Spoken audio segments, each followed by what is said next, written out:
Hi everyone, and I'm James Martin, and I'm back. Well, at least for this episode. And as with previous times, it's my pleasure to say welcome to What's Left.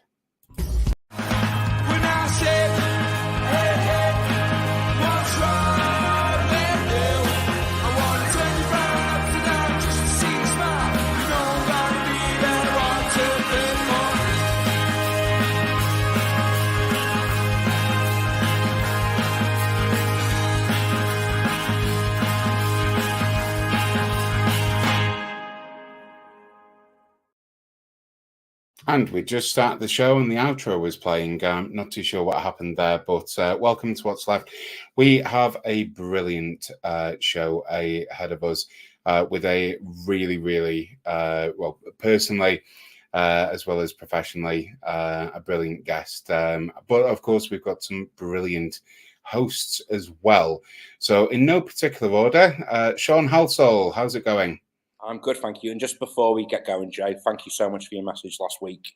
For those that don't know, well, everyone who listened to last week's knows that I am now a married man. But thank you very much, James. That meant a lot to me and Laura. Oh, no, absolutely any time. And just say, having been married to the same person twice, the wedding was those two combined and then some. So, I'm very happy for you. I'm also very happy to introduce Renee Barnett. Hi, Renee. Congratulations, Sean. Thank you, Renee. Brilliant stuff. And of course, I would be remiss if I didn't introduce, I suppose, my replacement in George White. How's it going, George? Hi, everyone. You all right? Hi, George. Look, it has been so long since I've been in the seat, I suppose, that, I might have clicked the wrong button and pressed How does it feel? Yeah, it's strange, in a strange way, sort of being back, and at least for this show, really happy to be back. But again, let's not waste too much time on saying welcome back, because I do want to introduce someone who means a lot to me personally, but also, of course, the broader movement. And this is Francisco Dominguez, and he's the head of the research group on Latin America at Middlesex University and National Secretary of the Venezuela Solidarity Campaign, and a co-author of Right-Wing Politics in the New Latin America, as well as being a friend. I have just heard he's retired, but I think it's fair to say that in our movement, there's no such thing. So without further ado, can I just please welcome and thank Francisco Dominguez. Frank, how's it going? Oh, hello, everyone. Thanks very much for having me. It's going busy, as always. You are absolutely right. We never retire. I'm more busy than ever, so I'm delighted. Fantastic. Thank you. It's great to have you on the show, and we've got there's quite a number of topics. I mean, we're talking about the pink tide and America's left turn politically. We've got a lot to cover. So I'm just going to open up with a very basic question, which is, we're recording this at a time of conflict, not just in terms of Russia and Ukraine, but we've seen war crimes committed again in the Middle East. What do you think, Francisco, can be done with trade unionists, labor activists, just activists in general, to promote perhaps the cause of peace as opposed to exploitation and war across the planet? What would your message be?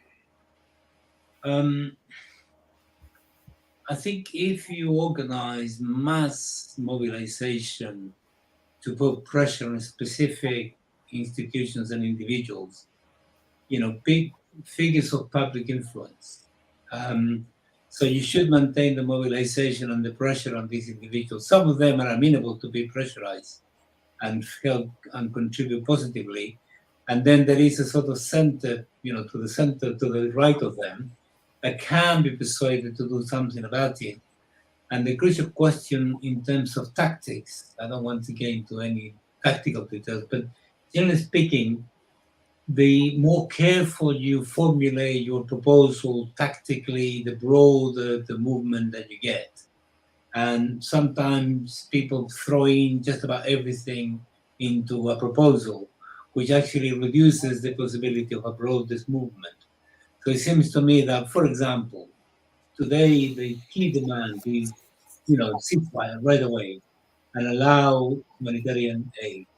And then after that, we can start mobilizing other things, but there will be big players that will play things. And in here, there is a strong peace movement. There is a stop the war, and there is a long tradition, which is quite strong, of seeking for peace and so on. And then what you want to do, perhaps, as a ultimate proposal, which would be the strategy, I would like to see personally that the United Kingdom becomes independent from the military apparatus of the United States and develop its own independent foreign policy.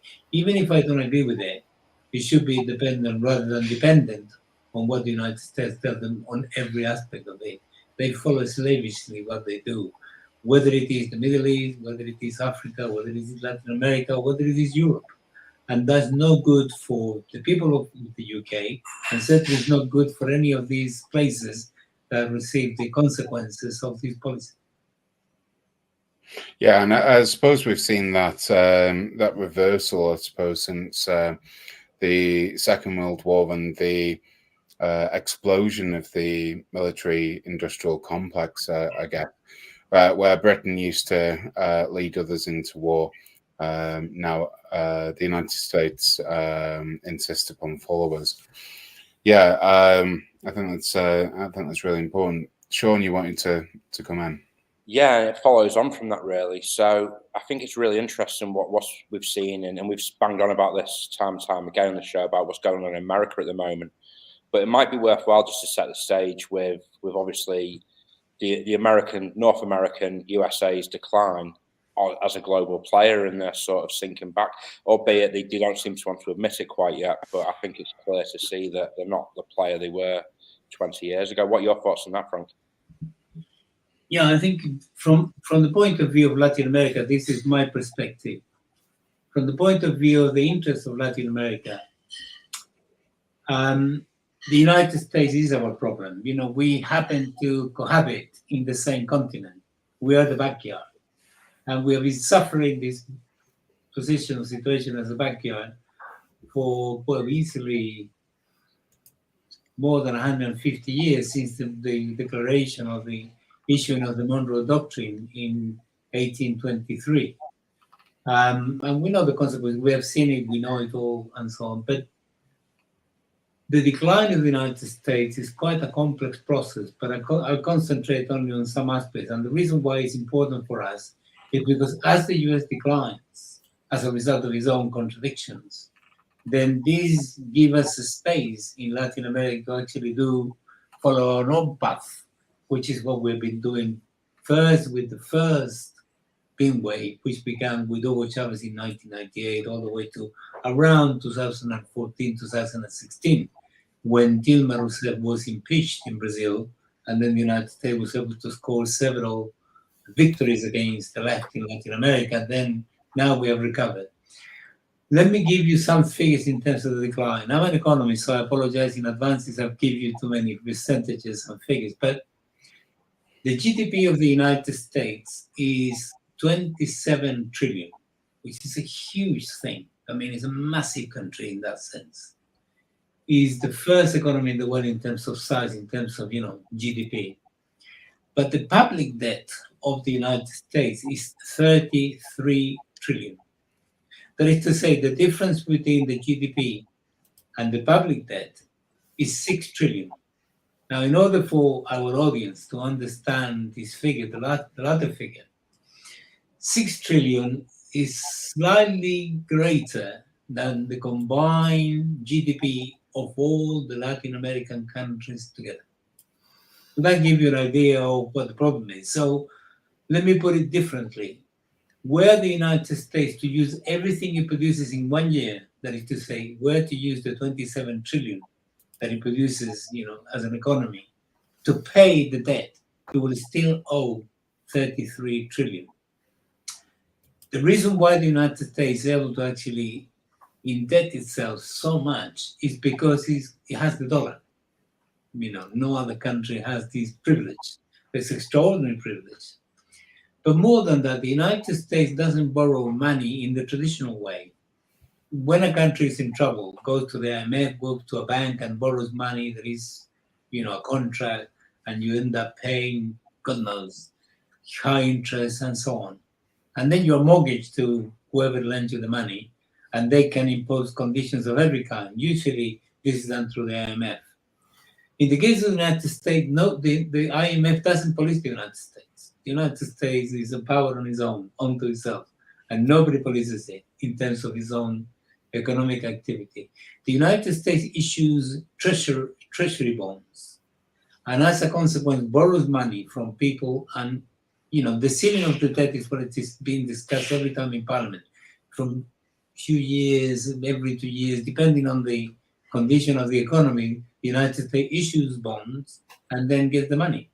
And it is a bit business. I mean, not that I'm recommending that people do this, but if you were to buy US bonds, then, it's a good business thing to do. You make money out of it, because the possibility that the United States goes bankrupt is almost impossible. So that's the first part of it. The second part of it is that from 2001, the United States went into war into the Middle East, Afghanistan, Iraq, Syria, Libya, Yemen, and so on. And the idea was to secure the supply of oil from the Middle East. The United States is desperate to make sure that this oil is there. And it did this by eliminating any form of Arab nationalism that existed at the time in there. Whatever you may have thought about, or you may think about Saddam Hussein, he was one manifestation of Arab nationalism.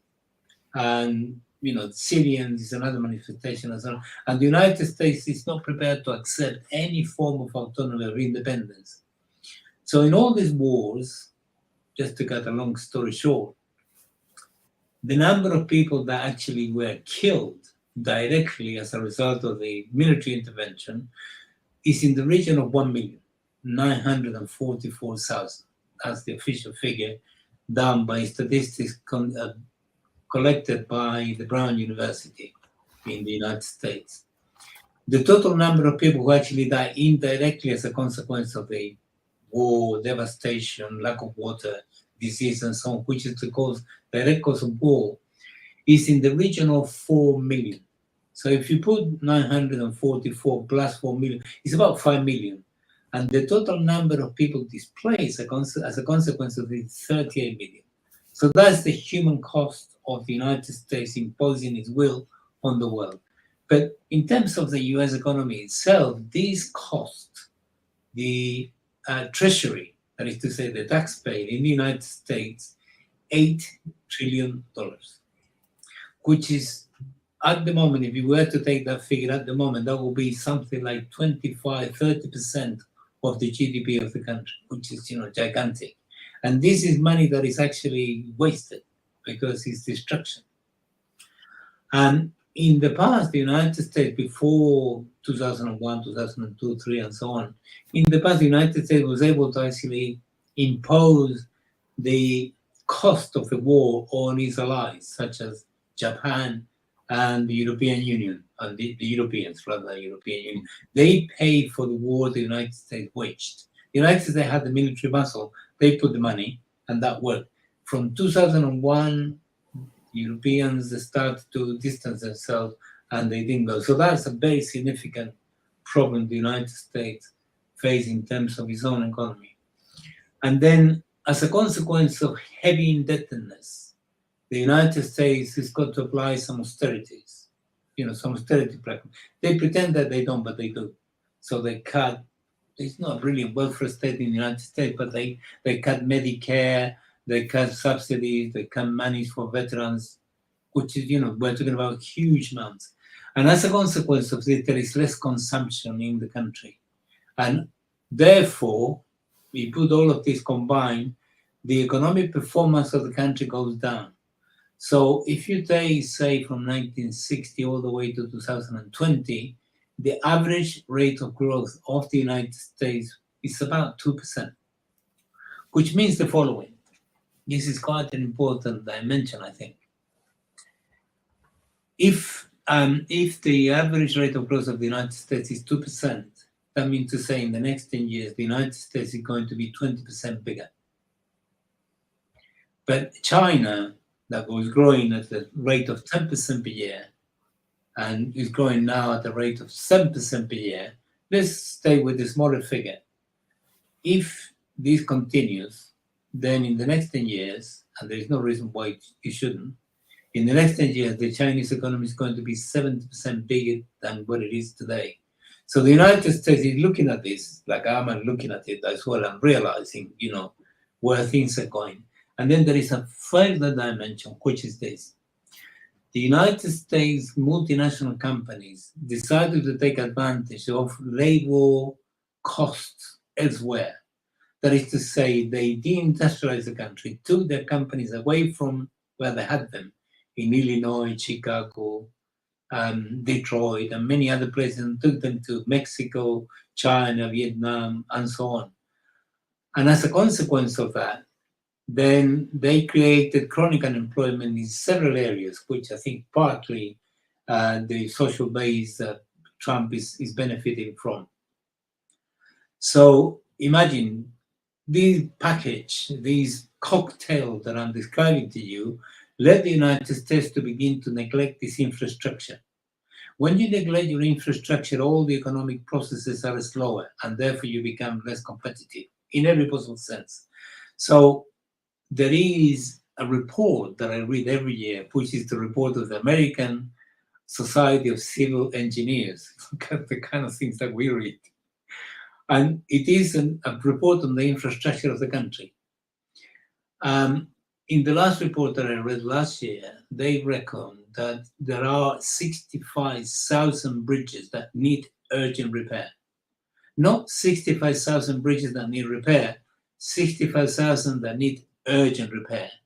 And they do the same with electricity plants, port facilities, motorways, water facilities, you name it. The whole thing is quite complex, but it's incredibly illustrative.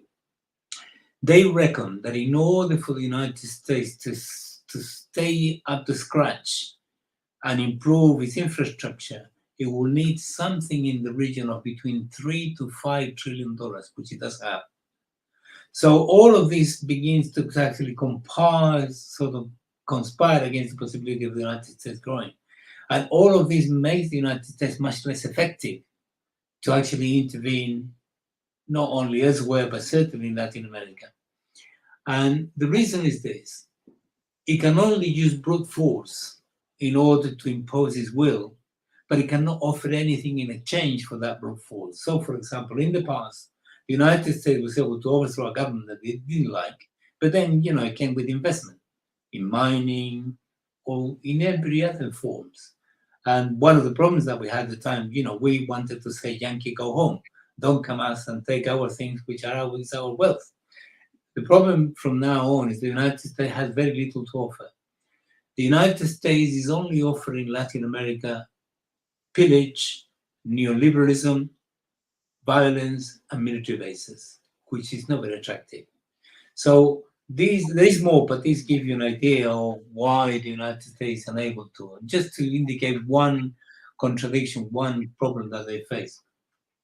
I was very surprised that when there was an election in Honduras, last 2 years ago, I think it was 2 years ago, there was a woman candidate, Xiomara Castro.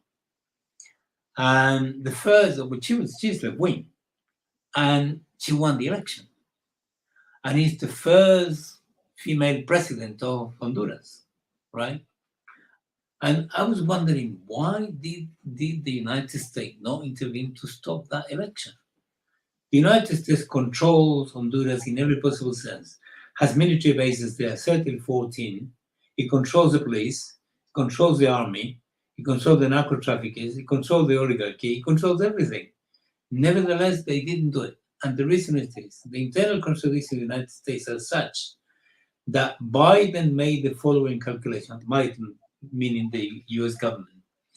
If we allow the right wing to win, or in other words, if we stop the left wing from winning, the right wing is going to come in and we're going to have a caravan of thousands and thousands of people who are going to come to the United States. It's going to hit us in the face, and Trump is going to capitalize. If you look at the election in Brazil, when Lula was re-elected recently, the same happened. I was very surprised there was no statement from the US ambassador. None. Normally they are very active. They make statements, they threaten things, they intervene very grossly in the internal affairs of the country. On this occasion, it didn't. And the reason was the same. They did not want Bolsonaro in power because Bolsonaro was a direct ally of Trump. And Brazil is a very weighty country internationally and also in Latin America. So they let Lula win. So you can see, let me put it this way, they did the right thing for the wrong reasons. But, it benefited us quite nicely. So that's one part of the story as to why Latin America is doing well. But so Frank, do you think that perhaps the calculations then from the United States government is actually contributing to essentially the replacement of the United States from being the so-called policeman of the world actually into what we've seen with British Empire beforehand and other global empires beforehand? Do you think that they've actually, and perhaps unintentionally, I suppose you could look at it as liberating some parts of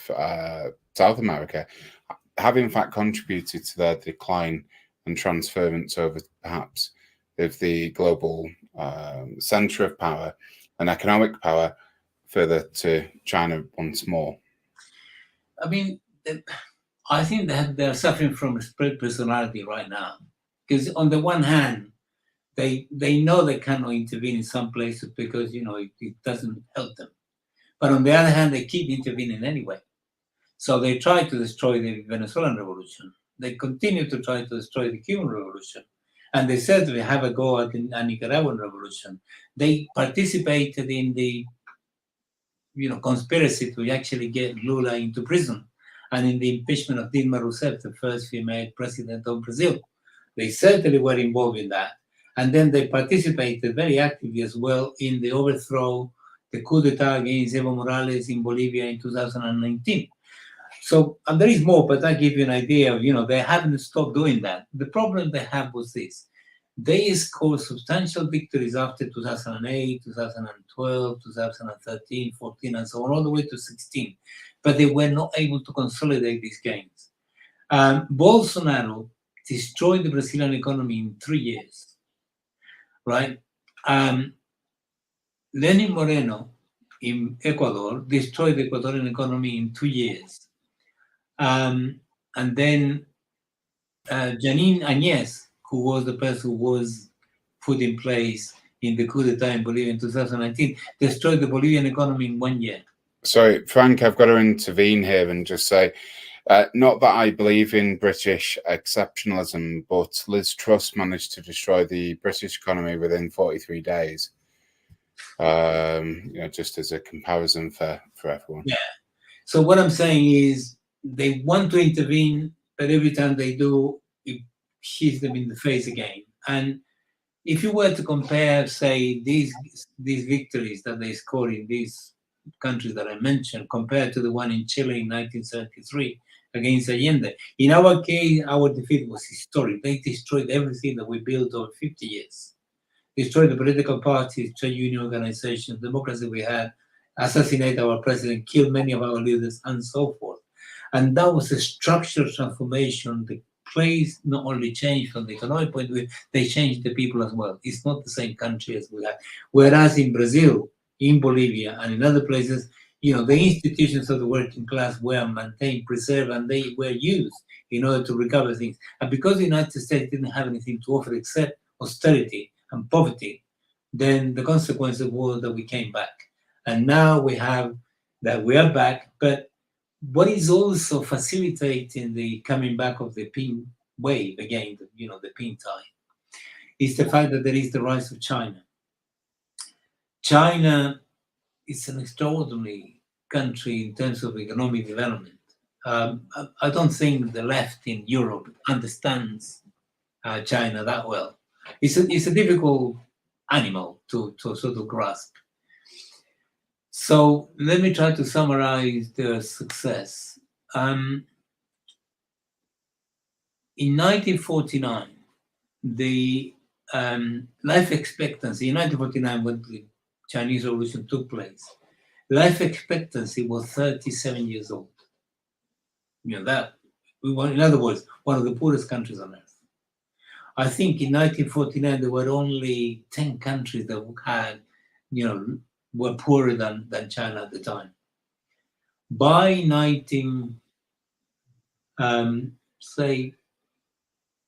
by 2014, 2015, the life expectancy was already 77 years, and it's moving up.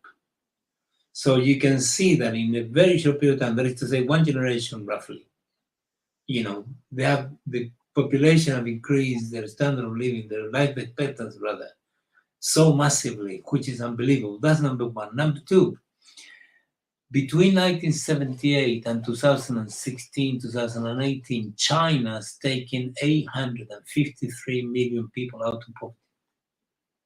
Just like that. And these are figures from the IMF, not figures from, they're the same figures as the Chinese have, but it's figures from the IMF. And the Chinese economy began to grow at a rate of something like 10% around 2000, 2001, 2002. Before it was growing significantly, but that's when it picked up. And now it's the second largest economy in the world.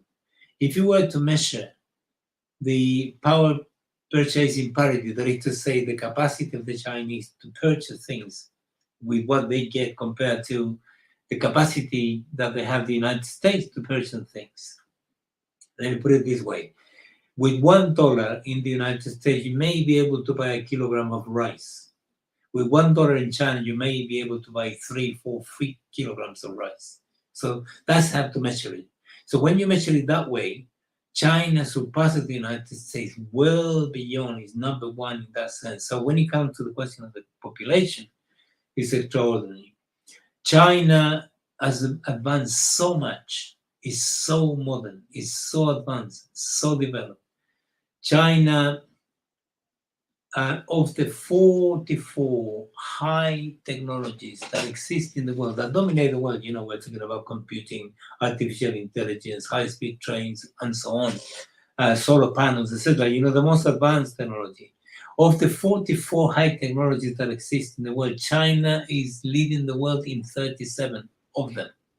Well, I just want to come in with something about that, because, China monopolizes a number of technologies, for example, smartphones. And with that, the cost of a smartphone is lower, and also there's some embarrassment post Tiananmen around the way that they perhaps treat workers. And the one thing that majority of Chinese do is they report, and I would just say, if anyone's interested in looking at the economics of China, there is a report from the China Labour Bulletin called Chasing the Tiger. You can find out a little bit more about this. But because of that prevalence of things like smartphones and the economics of, you produce a lot of things, it becomes cheaper in one spot. people have used that to, in a very odd way, democratize any violent clampdowns. But more than that, if you want to read the document. But with China, I've got to ask, as a fellow economist and not someone that's been schooled by anyone particular that I'm asking the question to, but how do you see the concentration of economic growth in China? Because it isn't very fairly distributed about the economy. For example, I consider Tibet to be an occupied place.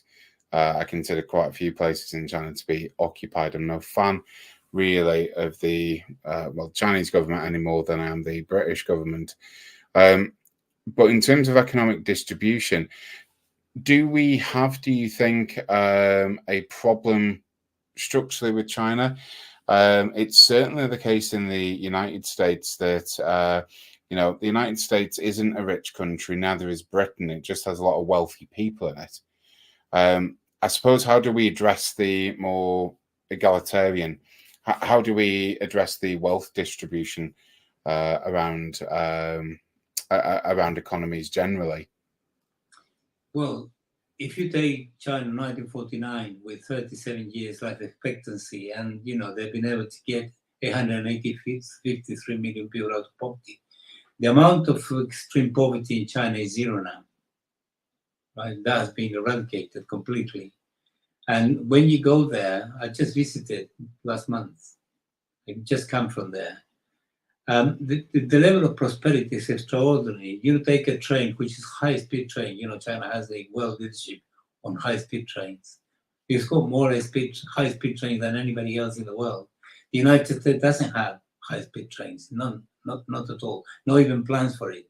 Let me put it this way: even Spain, sorry to put it like that, even Spain has high-speed trains, and the United States doesn't. You take a train which takes 45 minutes in a distance which is equivalent to from London to Birmingham, which over here will cost you 40 to 60 pounds, depending on when you travel. In there, it costs you 8. So, and in terms of Chinese wages, in terms of Chinese income, that's cheap as well. The levels of consumption of the population, the quality of the clothing that they have, the amount of consumption that they engage in every possible sense, the amount of disposable income, that is to say, everything which is left after you eat, right, which is the basic. The amount that they have with disposable income is gigantic because the country is thriving with consumption. Let me give you one figure of this, one measure. In 2021, the number of Chinese people that went as tourists to the world was 161 million. The United States in the same year sent only 85 million people. And 161 million is people who actually have to pay for a flight, they have to pay for a hotel, the family goes there. The tourism industry considers that the Chinese will spend something like $4,000 each in every time, in every vacation that they take. And 161 million is enormous. And they have a market, which is a market that I would call it global purchasing capacity, which means this: I have global purchasing capacity. So if I want to travel to Brazil, I buy a ticket and go. If I want to buy a computer, I certainly would buy without any problem. I cannot do both because I'm only a lecturer, I'm a pensioner. But if you think of a Guatemalan peasant, when will they travel in a plane? When will they be able to actually afford a computer or something, sort of luxury item of that kind? Well, the proportion, the total number of people in China that actually have global purchasing power is 400 million, right? Which they told me when I talked to them, they said is the largest such market in the planet. So the Chinese are not exporting things anymore as before. They don't want to be the workshop of the world. They want to actually buy companies everywhere, link up with the rest of the world to actually supply the stuff that this growing market is going to purchase.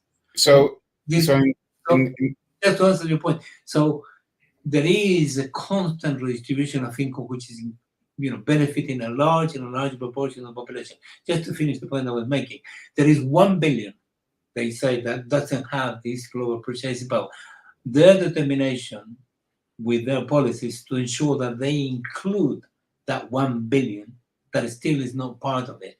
And they reckon that if the economy grows at a rate of something like 6%, in 20, 30 years, they will be able to actually complete the process, which is an indication of the distribution of income, as is taking place in there. So at present, so the reason I chose smartphones was because, well, at present we've got, so workers in China can record any violent clampdowns, they can expose what's going on, and more often than not, it's the corrupt officials.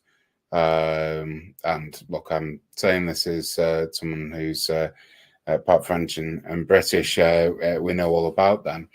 But it's more likely as not that those corrupt officials in China end up being dealt with rather than the workers.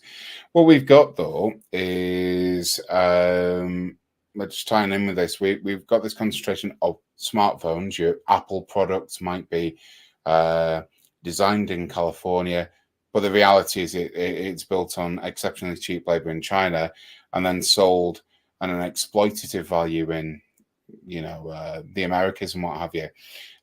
So for me, there's still an extraction of wealth, and without getting into marks and what have you, as much as I want to, but that extraction is the cost of the product is say $30, but it's sold for $1,500 in the United States, and we're addicted. There is still an extraction of wealth from China. Do you agree, or am I backing up the wrong tree? Yeah, for as long as the law of value, that Marx identified, for as long as the law of value exists and you have different labor productivities in the world and in regions within countries, you're going to have this situation. Now, the question is, this extraction that you're referring to, we don't have figures to demonstrate that it's actually that much that is taken out of the workers. But the wages that they're paid and these 400 million, which is the global purchasing capacity market that they have, and this is going all the time, it's an indication that the distribution of income is benefiting larger and larger sections of the masses. But I insist, they will, in Italy, companies in the north will employ people from the south. And the reason is different productivities of labor, and then there will be that sort of relationship. China, on the other hand, has resolved the question of housing. Housing is being resolved. It's extraordinary. A BBC website in Spanish carried out information, which is correct, suggesting that people who are between 20 to nearly 30 years old have in China 75% possibilities of purchasing a house. In the UK, that's nearly zero. And in the United States, it's similar. In the United States, you rent and so on. So every index that you look at, there is a certain improvement in terms of the masses. And what China is offering the world is offering cooperation. The amount of cooperation China engages with the world is enormous. And the only problem that they have is these microchips, these special chips that the United States trying to blockade. But it's not going to. What the United States has done is the following. Number one, they blockaded these special chips, which are for smartphones. Okay, it's going to cause temporary problems for Huawei and a few other companies, telephone companies that exist in China. But it's going to lead the company in Taiwan that produces them to bankruptcy, because the main client is China. So that's number one. And number two, which is a stupid thing to have done from the point of view of the United States, very short-sighted, China now has an intellectual, industrial, technological capacity that are able to undertake just about anything. They send satellites to Mars, not just to the moon. And they have several satellites that launch that actually benefit Latin America. 3 in Venezuela, one in Bolivia, and one was tried in Ecuador.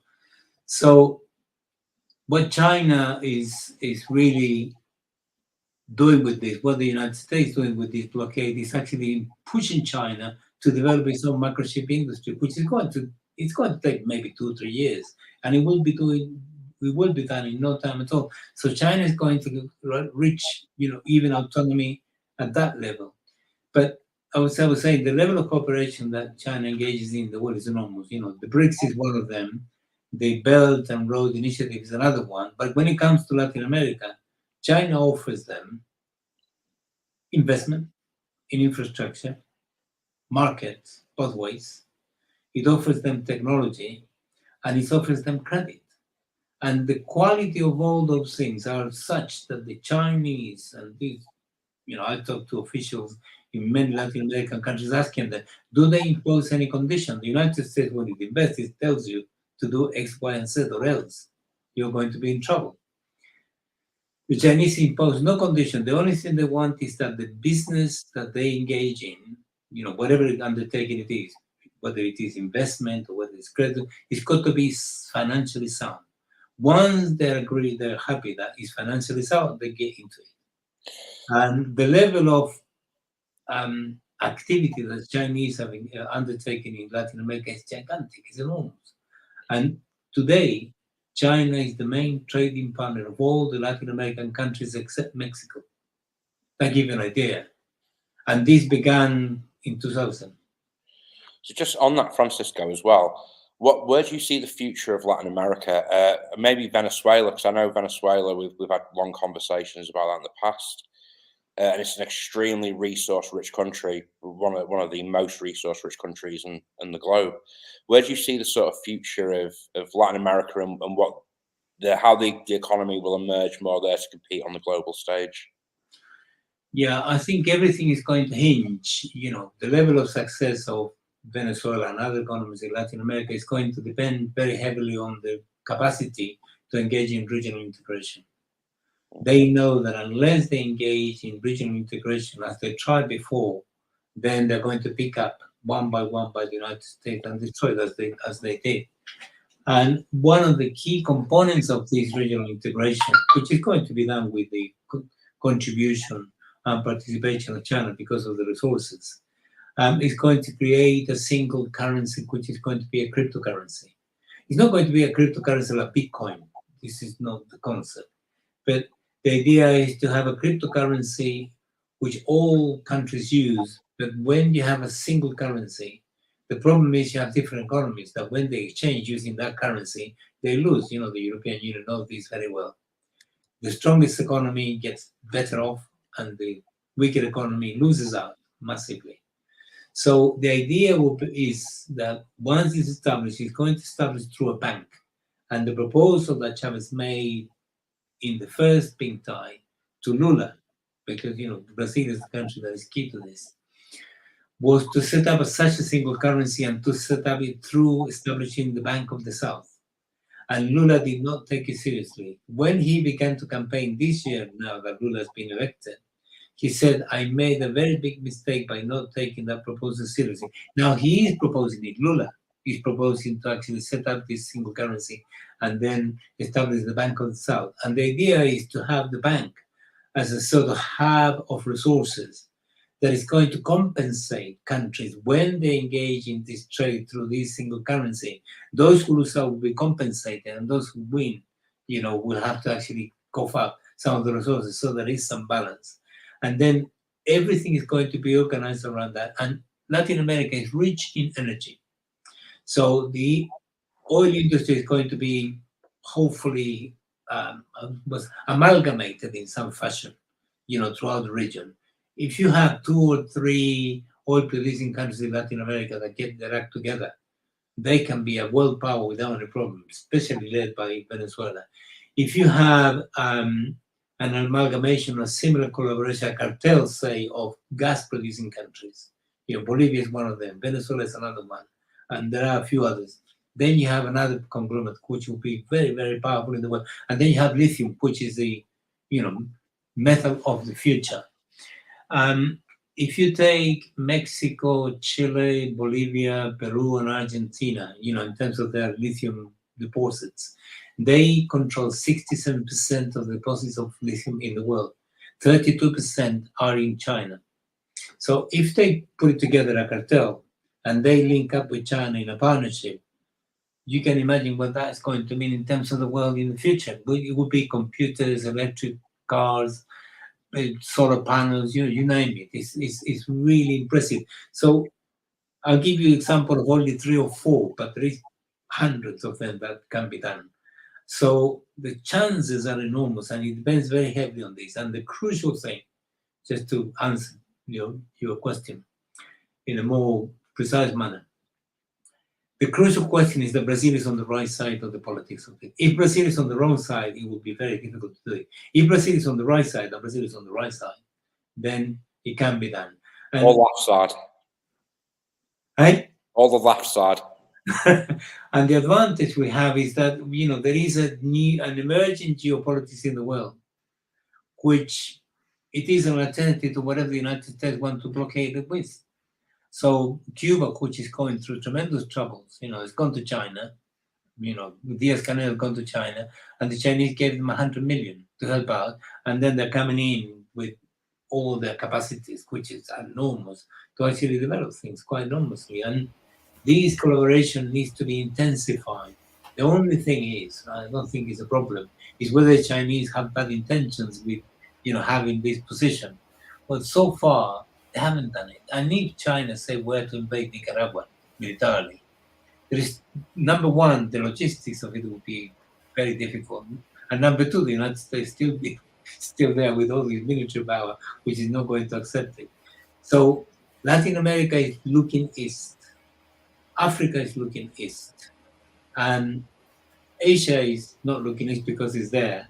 And Europe want to look east, but the United States doesn't let it. And the United States becoming very isolated but very aggressive. So that's why this second pink tide has enormous potential. Francisco, don't you think that the isolation of the United States is, a big part of the problem? We're not just isolated geographically, we're sort of off here. Of course, we're not isolated from, the other Americas, but from Europe and the rest of the world. And because of that, and because of the way that we've been programmed here in the United States,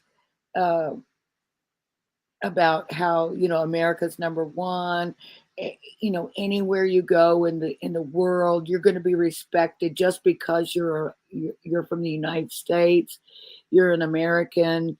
And it's just sort of like drilled into your head in such a way that you don't really, obviously, you don't notice it because it's sort of always been there as you're growing up, going to school. And I can remember, having really, propaganda in the form of a little publication called the Weekly Reader, where they would talk about, how horrible it was for kids in China or kids in Russia or, different things like that. And it's, it was kind of a shock when I was finally able to travel, leave the country. And, nobody gave me special dispensation because I was American. And not everybody had a good opinion of America. And it was, it was devastating, sort of a bit like, I felt when I started learning a lot about organized religion, how I was disappointed. But it's so ingrained in us, in America, to feel like that, of course, we're number one. We're entitled to it. We're the best because we're good and we spread good in the world. And how do you how do you get past that? How do you educate people? But we're not trying to, we, I said we as Latin Americans, we're not trying to isolate the United States. The United States isolated itself by Exactly. So that's number one. Number two, we don't think we're going to ever agree with the establishment of the United States politically. That's okay. We don't have to think the same. But what we don't like is that when we elect somebody that we like because he's going to do something good for us, they come and assassinate our presidents, overthrow our government, train paramilitaries and arm them, and then they kill us and so on. In Chile, they killed 5,000. In Argentina, 32,000. In El Salvador, 80,000. In Guatemala, 120,000. In Nicaragua, 50,000. In Peru, 60,000. Come on, this is what is not. We can disagree. You don't know that here. People do not realize that. Well, this is not something that. Imagine if we were to undertake from Latin America, trying to educate, put it that the population of the United States, that would be seen as a gross interference. We would be invaded in seconds. So we can't do it. But it has to be done, like on a grassroots, bottom-up level, so that it seeps into us, so that it absorbs into society, that there are other points of view. Maybe there are better points of view.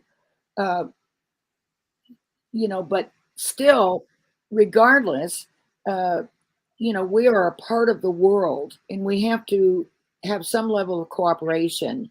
Of course. Cuba would like to have normal relations with the United States. It's seeking that for ages, for 60 years. Do you see any hope of that in... Grenada made a revolution in 1980, and it is a country of 100,000 people. And they set up a new jewel army that was 2,500 soldiers in total. Reagan declared that to be a threat to the national security of the United States, ended up invading the country. Yeah. So I think, can I just jump in on that as well? I think, Rene, it's kind of insane to expect the people in Latin America to do the educating of Americans. And I understand it's not going to come from inside the establishment, but we have left-wing American elected officials who, for the most part, are great, but on foreign policy, they get it wrong so often. It should be the American left's job to educate people around this, because it isn't just about. Well, that's what I mean. I'm not suggesting that it's anyone else's responsibility. I'm just saying, how does it happen? How do we get it into our systems that there are other ways to look at things and not be so rigid and not be so exclusionary in our views of the world, and stop thinking of ourselves as separate because we're the best. Yeah, can you say we are part of the world.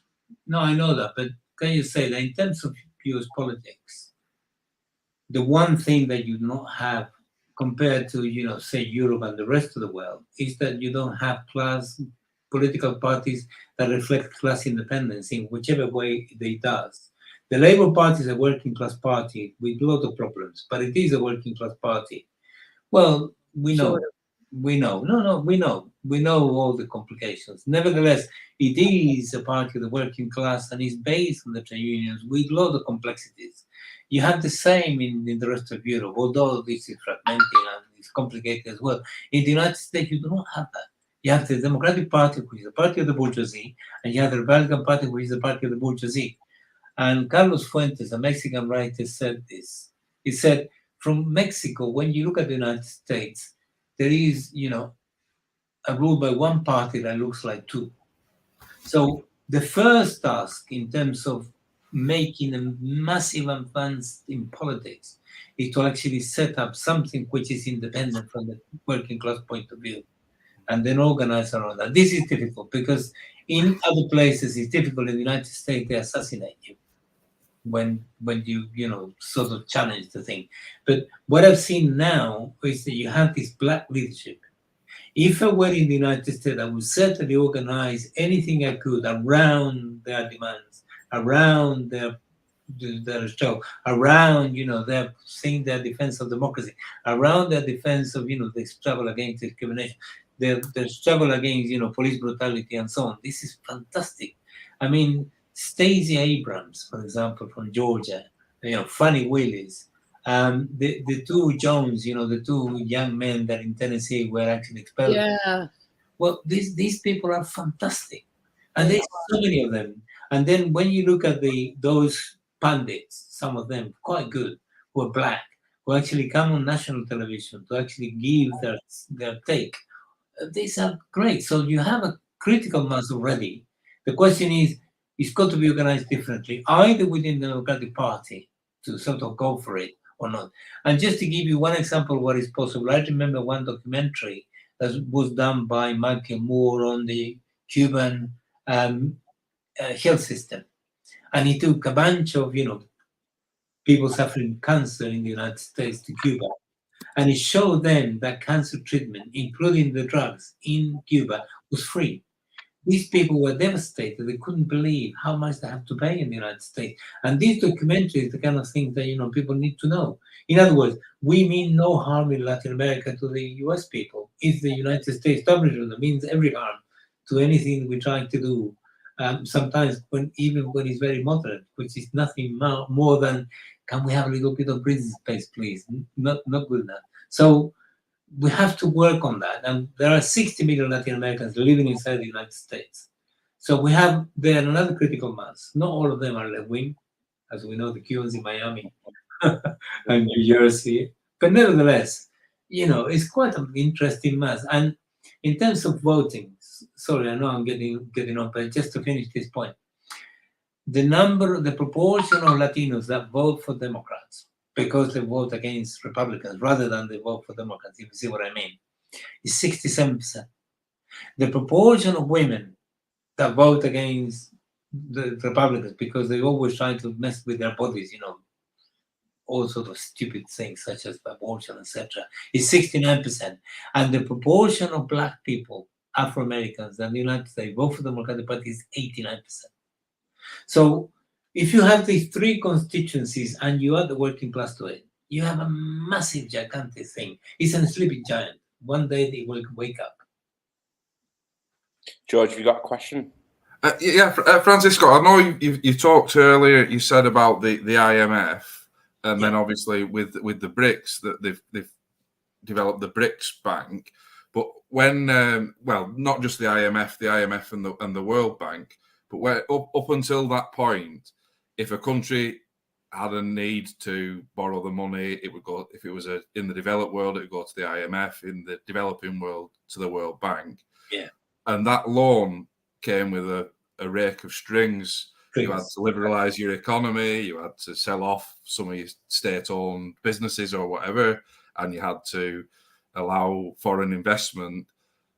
Are the BRICS Bank coming with the same offering, and you have to then allow the Chinese businesses in or the Russian businesses, whichever, or is it being a less conditional borrowing and a more just a need-based borrowing? It's a very different one.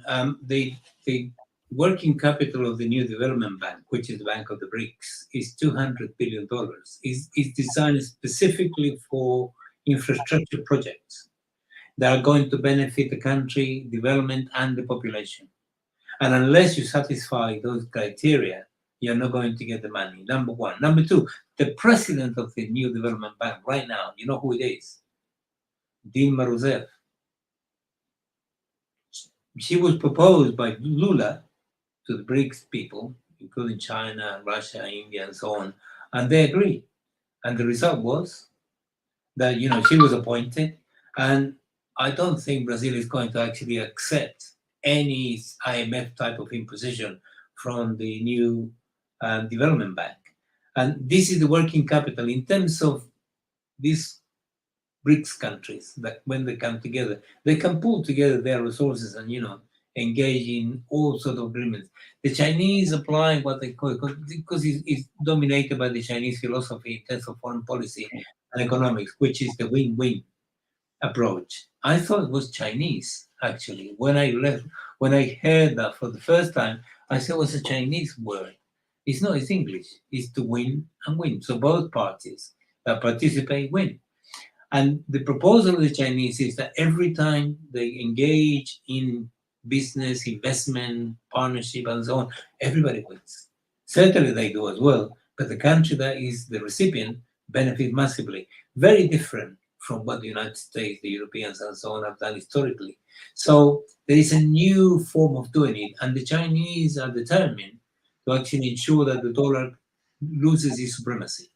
But they don't want the yuan to be the new currency. They said, if we were to actually have the yuan replacing the dollar, this is not good enough because we'll change one type of problem for a similar one in the future, creating the same difficulties, and we don't want that. They want to, the concept at the moment is to create a new currency, which is the result of some consensus among those who are going to participate, and it will have to be run very differently from the way it is run now. That is, it is. So it's very different, the concept. And if you look at we don't have time, but the Belt and Road Initiative, I mean, it's $5 trillion of infrastructure investment that goes from Shanghai all the way to Madrid, by land, and from Shanghai all the way to Barcelona by sea, including Africa, and then Latin America now. Cuba is part of it, Nicaragua is part of it, Venezuela is part of it, Brazil is part of it, and so on. So, and this infrastructural trade is going to facilitate and it's going to benefit everybody because it's going to generate a huge number of jobs. Just one example to illustrate this point I made. They were going to build a canal in Nicaragua, which, it's been stopped now. But the proposal was to build a canal. They would have made the Panama Canal redundant, therefore reducing the geopolitical power of the United States, number one. Number two, it was going to be built in 7 years, which is very short. The Panama Canal took 14 years. It's easier in Nicaragua to build it because there is a lake in the middle and so on. But number three, the total number of jobs that were going to be created according to the reports produced by the company, the Chinese, and the Nicaraguan government was going to be 250,000 in the 7 years. But indirectly, the total number of jobs that the canal was going to generate would be 1,250,000. And Nicaragua has 6 million inhabitants. So you can imagine, imagine a project of 7 years without any multinational company will undertake anywhere. You will benefit few people, almost nobody, only a few of them. Whereas this one was going to be gigantic. And it was going to transform Nicaragua completely from top to bottom. There will be Nicaragua before the canal and after the canal. The project has not been abandoned. So that's the conception that animates everything they've done. And the total number of infrastructure projects that China has undertaken in Latin America is enormous. Railways, dams, undergrounds, metros, you name it, bridges, and so on. In the last period, they have spent the total value of that is in the region of $250 billion.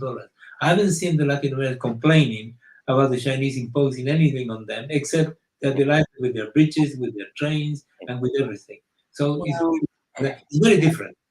Well, I can see we're going to have Francisco back again because there's so much more. And now you've gotten into Nicaragua, which I has a close place in my heart. One of my kids is Nicaraguan. Right. So I'd love to talk about that some more at another time. I hope you'll agree to come back. I'll be delighted. I'm a member of the executive committee of the Nicaragua Solidarity Campaign. So I know that. Very nice. You're welcome. Absolutely. Fantastic to have you, Francisco. It's been an amazing chat. So what's left? I just want to end with a quote from a man who's just successfully taken power back in Chile for us, Gabriel Boric. And that was, if Chile was the cradle of neoliberalism, then it will also be its grave. I think that's an absolutely fantastic quote. So thank you so much again, and thank you everyone for listening. Before you